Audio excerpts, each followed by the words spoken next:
Muita coisa acontecendo e é pauta para o professor Legene Mirhan, sociólogo e escritor, sempre com a gente aqui às segundas e às quartas, trazendo análise sobre a geopolítica mundial. Boa tarde, professor. Oi, tudo bom? Eu esqueço Tudo de bom? ligar o microfone. Deu tempo, deu tudo certinho. E aí, professor, muita coisa acontecendo nesses últimos dias, nessas últimas horas, eu diria, os ataques continuam mutuamente entre Irã e Israel. Os Estados Unidos, por enquanto, fizeram só aquele bombardeio mais pontual, né? Mas aí a gente tem uma guerra de narrativas muito grande rolando. Conta pra gente, como você está fazendo a leitura disso tudo? Bom, tudo pode acontecer. Pode acontecer uma guerra regional, pode acontecer uma guerra mundial e pode acontecer uma guerra nuclear. Essas três hipóteses estão todas colocadas na mesa, nenhuma delas está descartada, né? Agora, vamos começar por os fatos que aconteceram concretamente. Não se esperava que os Estados Unidos bombardeassem o Irã. Então, Trump foi eleito com um programa claro de pacificação. Ele era visto como um pacificador. Vou parar e acabar com as guerras em andamento e não vou iniciar nenhuma nova guerra. Ele jogou no lixo essa plataforma. Ele não conseguiu parar a guerra na Ucrânia, que ele falou que parou aquela guerra em 24 horas, não conseguiu. Depois ele pediu 100 dias, não conseguiu. Agora ele deu como perdido, olha lá os três cavaleiros do Apocalipse atrás deles, né? Aqueles três ali é o secretário de Estado, é o secretário de Defesa e é o vice-presidente, né? Três homens, né? E ele anuncia então que atacou o Irã. Por que ele atacou o Irã se ele dizia que não faria nenhum ataque e não entraria em nenhuma guerra? Bom, venceu o lobby sionista. Veja esse livro que eu estou ali, botei ele de pé ali para. É um grande livro, nenhuma editora, grande editora brasileira, foi capaz de traduzi-lo. Eu li esse livro. No ano que ele saiu, eu pedi pela Amazon. A Amazon não era tão grande e tão famosa como é hoje. E eu li naquele ano, 2007. Ele tem 18 anos. Ele é do grande professor John Mearsheimer, maior analista político dos Estados Unidos, professor de Harvard, né? É um lobby poderosíssimo. Ele debate nesse livro quem manda em quem. Quem manda na política externa de quem? Israel manda na política externa dos Estados Unidos ou vice-versa? E ele mostra que, evidentemente, é Israel que determina a política externa dos Estados Unidos. O lobby sionista disse para o Donald Trump, que, aliás, é um sionista cristão, e recebeu grandes doações de judeus sionistas dos Estados Unidos e desse lobby da AIPAC. A AIPAC é o maior lobby judaico-sionista nos Estados Unidos. Tem judeu anti-sionista? Tem, mas é desse tamaninho assim, não tem força praticamente nenhuma. Então, Donald Trump se dobrou ao lobby sionista e ele entrou na guerra, se dobrou aos Estados Unidos. Esse aí na imagem é o secretário, é o ministro das Relações Exteriores do Irã, que, aliás, tem coisa assim de umas 3 horas atrás, estava reunido com o presidente Vladimir Putin. Pouca coisa já se divulgou dessa reunião, mas evidentemente que o presidente Putin colocou-se totalmente à disposição do Irã. Não tenham ilusão, a Rússia está ao lado do Irã. Não vai entrar na guerra, a China não vai entrar nessa guerra, mas eles estão totalmente com o Irã. Não vão permitir que o Irã seja destruído, destroçado. Há movimentações militares, ou seja, armamentos já estão sendo enviados para Teherã, mas não tropas, eles não vão entrar. Agora, é preciso dizer, Thalita, esta é uma guerra diferente. Irã e Iraque guerrearam por 8 anos seguidos. São países que fazem fronteiras, eu já expliquei isso.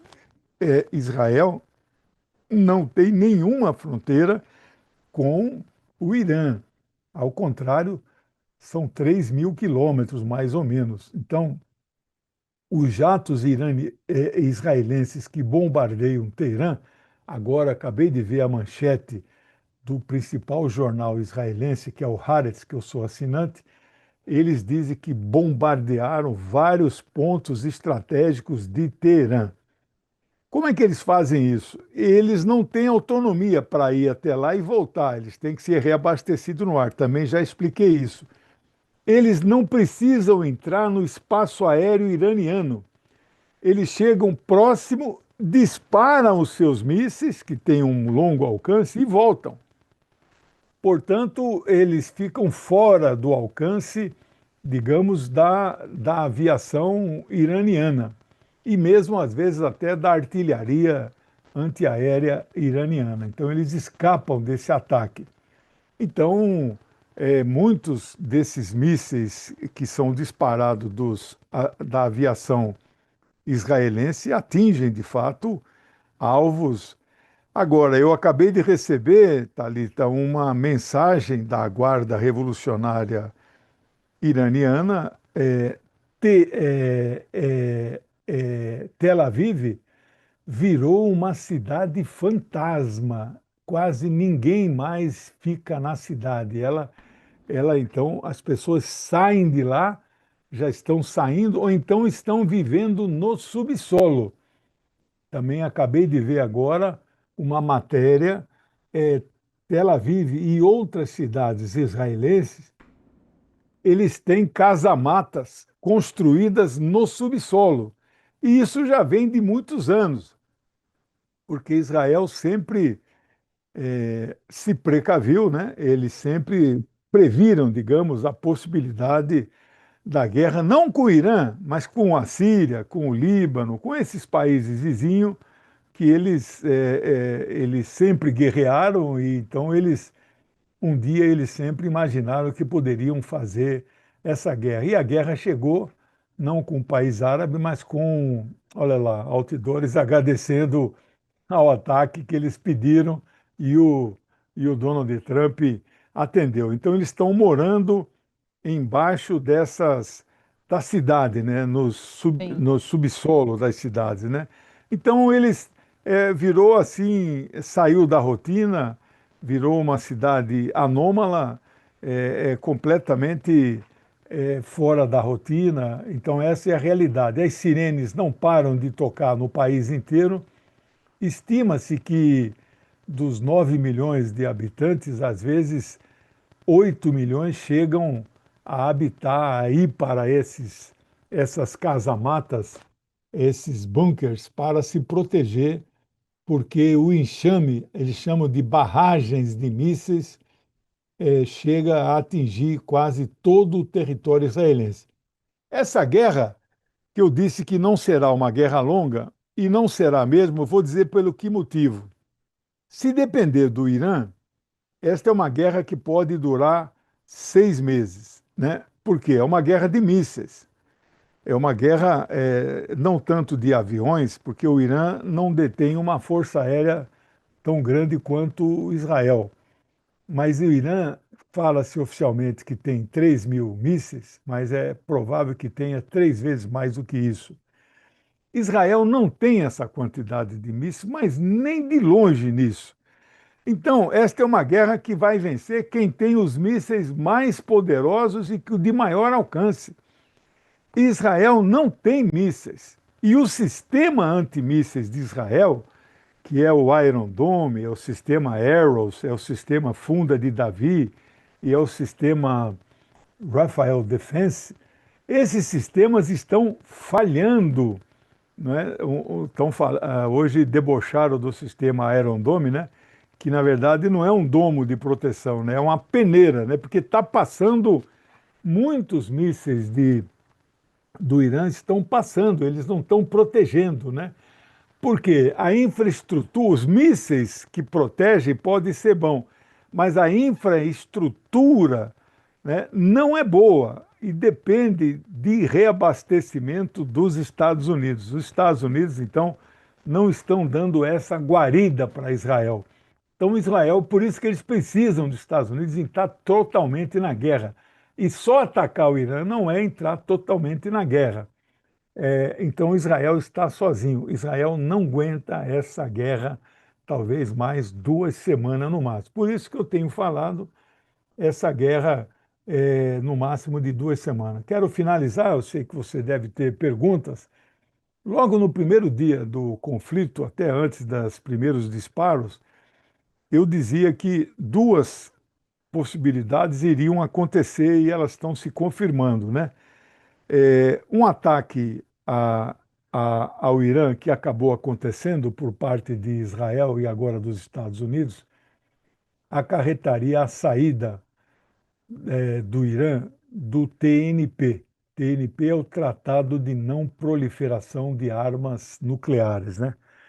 O parlamento iraniano aprovou a saída do tratado, mas isso quem vai decidir, ele delega esse poder para o líder espiritual, que na verdade é o presidente de fato. E quem é o presidente é de fato o primeiro-ministro, né? Que é o Ali Khamenei, é o presidente de fato do país, né? Ele então o Irã vai sair, vai se afastar. Isso quer dizer que eles vão fazer a bomba? Não, não quer dizer que vão fazer a bomba, mas vai sair do TNP. É uma simbologia. E o segundo, que eu também falei logo no começo, eles vão se afastar da agência atômica da ONU, né? Isso significa o quê? Significa que eles vão expulsar todos os inspetores nucleares da AIEA, Agência Internacional de Energia Atômica.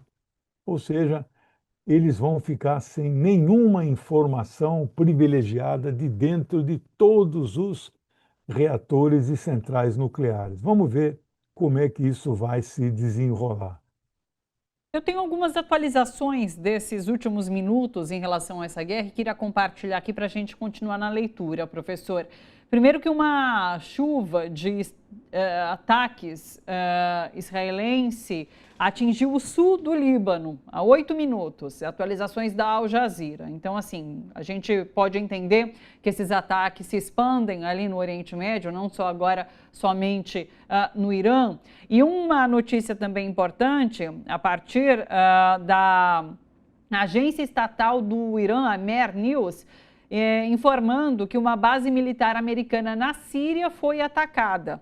Logo após esse ataque, foram adotadas medidas de segurança na entrada principal, mas diante daquele ataque dos Estados Unidos ao Irã, veio essa possibilidade de bases militares americanas no Oriente Médio serem atacadas como uma possível retaliação por parte do Irã aos Estados Unidos. Pode ser isso que esteja acontecendo nesse momento, professor?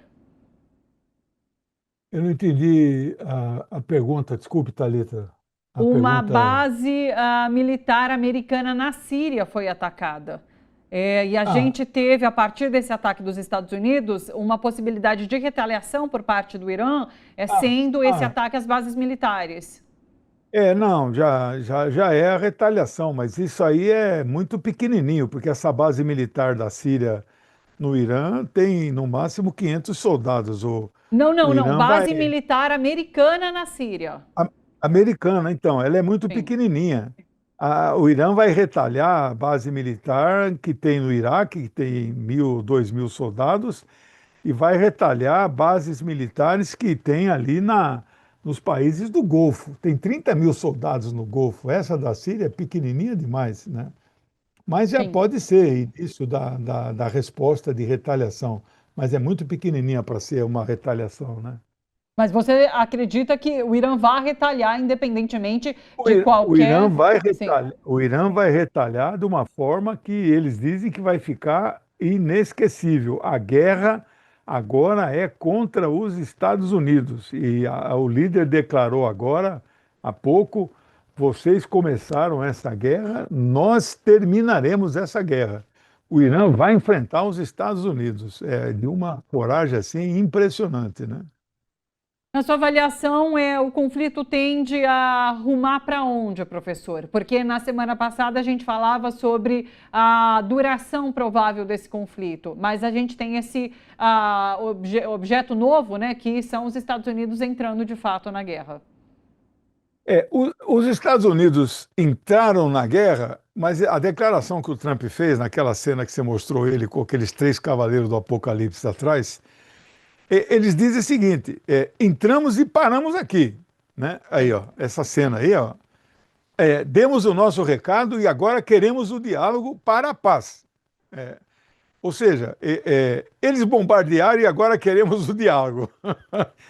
Então, eles não estão entrando. Olha, chegamos aqui, demos um tapa na sua cara, mas agora queremos dialogar, viu? Então, fica tranquilo. Então, não é uma entrada total, não é? Não é uma escalada, nós não estamos entrando para cavalgar, etc. Israel vai continuar a guerra. Nós não estamos escalando a guerra, entramos e paramos. Não me parece que eles vão ficar atacando o tempo todo, como Israel está fazendo, né? Bom, eu queria comentar esse ataque aí, se você me permitir. Não sei se Claro. dá para mostrar um foco aqui. Não sei se dá Sim. para ver o que é isso aqui. Biribinha.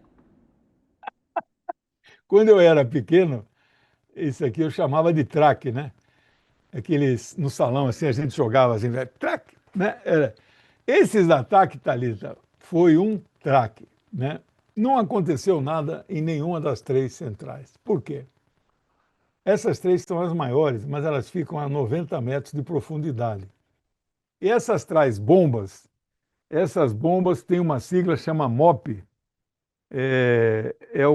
significa bomba de penetração profunda, são bombas de 13 mil quilos, 13 toneladas, elas arrebentam bunkers. Nenhuma delas chegou a 90 metros de profundidade, elas atingem 60 metros. Só que os 60 metros que elas atingem, os 90 que estão essas usinas, tem três camadas de laje. Laje, sabe laje? Laje, laje, churrasco na laje. Laje é um negócio que estão as ferragens, né? E depois joga concreto armado, né?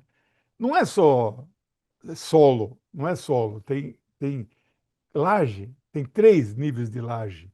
E tem 90 metros de rocha para baixo. Nenhuma das usinas foi atingida. Bom, e o urânio enriquecido,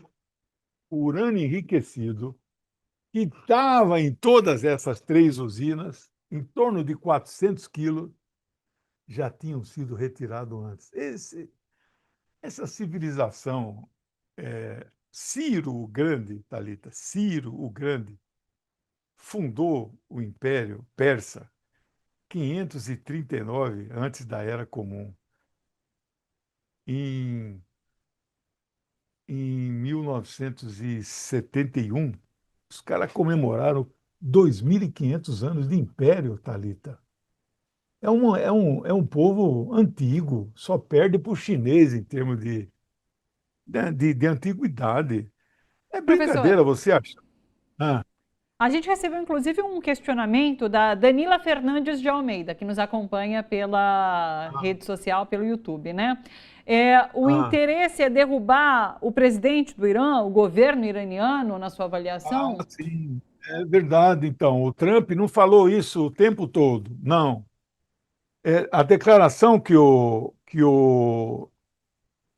vice-presidente deu, nós não estamos atacando o Irã, estamos atacando o programa nuclear do Irã. Eles estão muito cuidadosos nas declarações. Só que o Trump ontem admitiu: nós queremos a mudança de regime. Então, eles encamparam o discurso do Netanyahu, que agora já não tem nada para mascarar mais, não tem esse negócio de programa nuclear, porque eles sabem que o Irã não tem a bomba e não quer fazer a bomba. Eles querem mudar o regime. Eles querem derrubar a revolução islâmica do Irã. E querem botar quem no lugar? O filho do Shah da Pérsia, lá daquele antigo, o Reza Pahlavi, que entregava o petróleo para a Inglaterra e para os Estados Unidos. E isso parou de acontecer dia 10 de fevereiro de 1979. Então é a guerra do petróleo, é a soberania iraniana que está em jogo. Eles querem então tomar isso do Irã. Não vão conseguir, não vão. O item mais caro, a soberania da revolução não será derrubada. Então, o povo está muito unido. Eu tenho recebido relatórios de amigos iranianos, até gente que não concorda com o governo está unido, não tem a menor. Agora, claro, tem aquela oposição financiada pelos israelenses, pelo Mossad, pelos Estados. Essa aí não fica lá, essa aí fica em Londres, fica lá em Paris. Essa gente não tem nenhuma representatividade no país. Não vai prosperar esse movimento, eles têm fôlego, eles estão ganhando a guerra por causa dos mísseis de longo 5.000 quilômetros. Ninguém tem essa tecnologia. Israel não tem, não fabrica esse tipo de mísseis. Armamentos que Israel fabrica é só para matar palestino. E aí não precisa de grande tecnologia, né? Mas vamos comentar mais isso aí na quarta-feira. Seguimos acompanhando Tá cada bom. detalhe e passo desse conflito. Professor, muito obrigado. Um beijo para Obrigado. você até Beijo, quarta. tchau, até mais. Tchau, até Professor quarta. Legiane Miranda.